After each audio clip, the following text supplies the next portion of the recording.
மயிலாடுதுறை மாவட்டம் சீர்காழி பாலசுப்ரமணியன் நகரில் சுமார் 20 ஆண்டுகளாக சாலை வசதி இல்லாமல் அப்பகுதியில் வசிக்கும் பொதுமக்கள் மிகுந்த அவதிக்கு உள்ளாகி வருகின்றனர். இதுகுறித்து நமது செய்தியாளர் ஞானவேல் வழங்கிய கூடுதல் தகவல்களை பார்க்கலாம். 20 வருஷமா இருக்கும் அந்த தெருவுல. எங்க பிள்ளைங்க இங்க இருந்து ஸ்கூல் போனாங்க, காலேஜ் போனாங்க, எல்லாருமே இந்த தண்ணியில தான் போனோம். நாங்க உளுந்து இங்க எங்க பிள்ளைங்க எத்தனை நடந்த தண்ணியிலயும் பள்ளத்துலயும் உளுந்து எரிஞ்சு போயிருக்காங்க. ஒரு 20 பாம்பு நாங்க பிடிச்சிருக்கோம் எங்க வீட்டுக்குள்ள நுழைஞ்சு.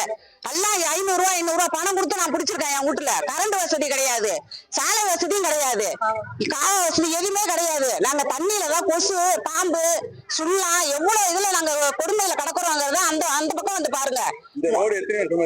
இது ஒரு 20 வருஷமா இருக்கு, இப்படியேதான் இருக்கு. நாங்க இந்த பிளாட் போட்ட கையோட நாங்க வாங்கின இடம், இந்த பிளாட் போட்ட கையோட நாங்க வாங்கின இடம். நாங்க வாங்கி வீடு கட்டினத்துல இருந்தே எங்களுக்கு எந்த விதமான வசதியுமே கிடையாது தெருவுல.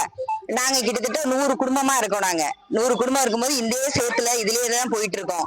ஒருத்தவங்களுக்கு அட்ரஸ் சொல்லணும்னா கூட எங்களுக்கு தெரிய மாட்டேங்குது எதுவுமே. இப்ப ஏன்னா ரோடு வசதி இல்ல, டிரைனேஜ் எல்லாம் ஒன்னா இருக்கு. தண்ணியே நின்னாலும் தண்ணியிலே போற மாதிரி இருந்தாலும் டிரைனேஜ் எல்லாம் ஒன்னா இருக்கும்போது எப்படி நாங்க போக முடியும்? குழந்தைங்களை வச்சிருக்கோம், வயசானவங்களை வச்சிருக்கோம். திடீர்னு ஏதாவது ஒண்ணுன்னா ஒரு ஆட்டோ கூட வர மாட்டேங்குது எங்க தெருவுக்கு.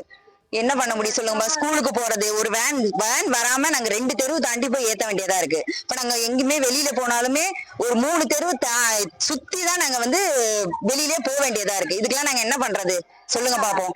இதே நீடிச்சுன்னா கிட்டத்தட்ட 20 வருஷமா இந்த நிலைமை தான் இருக்கு எங்களுக்கு.